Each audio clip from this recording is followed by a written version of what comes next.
Hey everybody, welcome to a top 5 list. I am Sir Tristan. Today I'm going to go over my personal top 5 requests for upcoming Stellaris content, whether that be patches or DLC. Yesterday we got a dev diary update for Stellaris, and the game director, Wiz, said their direction for the next upcoming patch 1.3, was going to focus on community feedback and implementing community suggestions. Because work is just getting started on that patch 1.3, I figured now would be the best time for a list just like this. So let's jump right in and take a look at the top 5 items on my Stellaris wish list.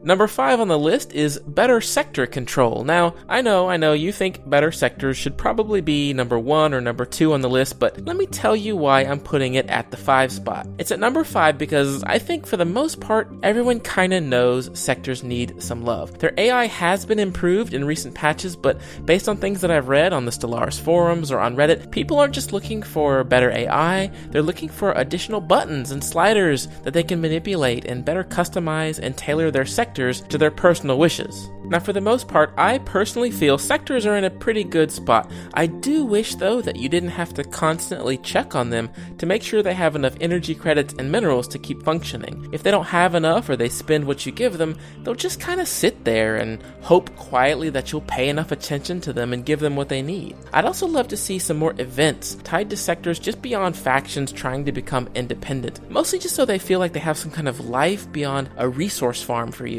Inter-empire politics don't really exist for sectors, and that's something I'd really hope that they bring to the game pretty soon.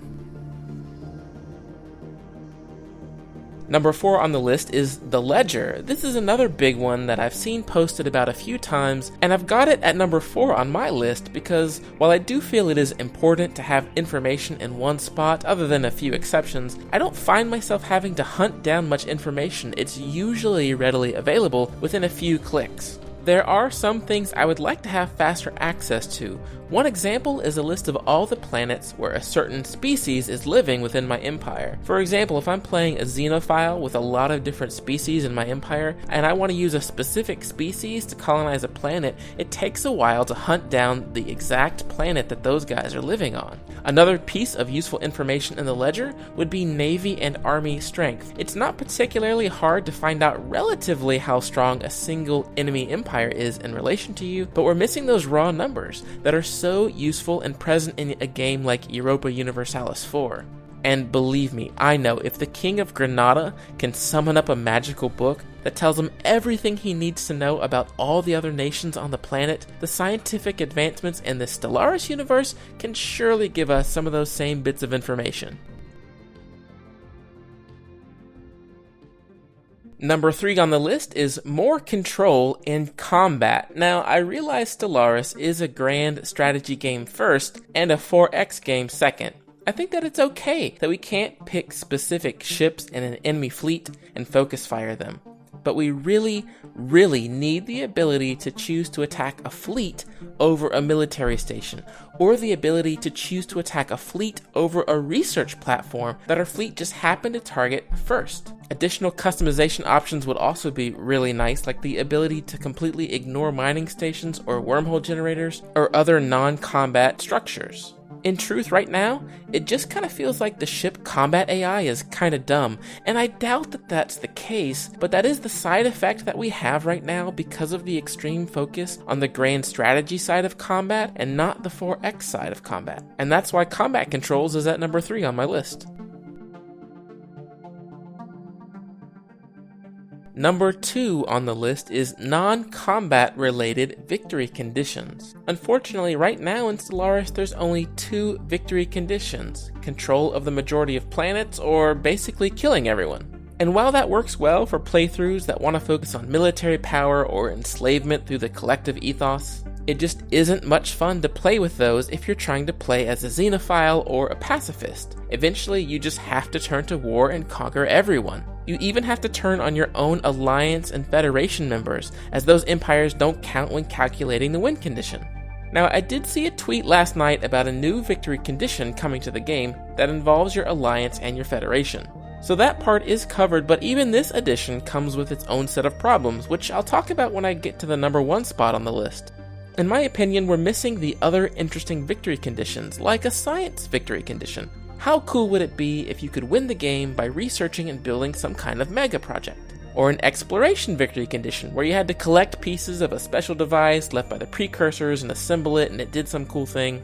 Or how about adding just a dozen other victory conditions that cover all aspects of the game and let players decide which ones to include in their playthrough? How about an amassing wealth victory condition? Or achieving certain levels of happiness and zenning so hard your empire transcends to a higher plane of existence? I just feel like there's so many cool and weird things you could do to allow players to win a game, and currently the victory conditions now aren't taking advantage of that.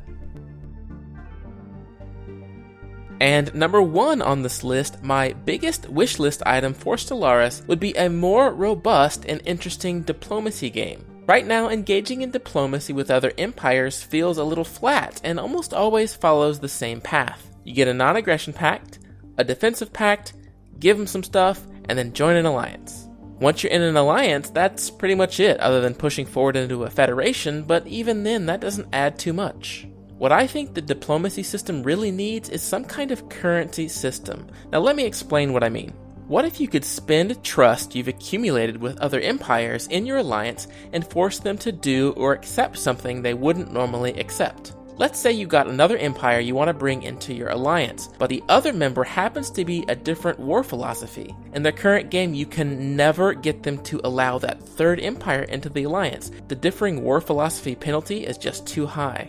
But what if you could spend accumulated trust with that empire to force them to allow the new empire to join the alliance? Or what if you use accumulated trust to force banning of enslavement in a friendly empire? Like, what if you don't like a neighboring empire that enslaves its population? Maybe you enter into some pacts with them, trade with them a bit, build up that giant stockpile of trust, and then get them to see the error of their ways, not through combat, but through diplomacy and built up trust. There's so much you could do if trust was more than just an extra modifier that increased or decreased opinion. If I had the patience and the desire, I should be able to mold and alter a friendly alliance to my way of thinking by spending trust that I have built up with them over the decades. A system like this could greatly influence the diplomacy game in Stellaris and allow you to solve a problem in a lot of different ways instead of just the one that we have now, which is combat. And those are the top 5 changes or additions I would like to see in Stellaris. Hopefully we'll see them all soon in either free updates or paid DLC for the game. What did you think of my list? Do you agree? Let me know your top 5 in the comments down below. I'm curious to see what other people's opinions are on what the game needs going forward. Thank you guys so much for joining me, and I will see you next time.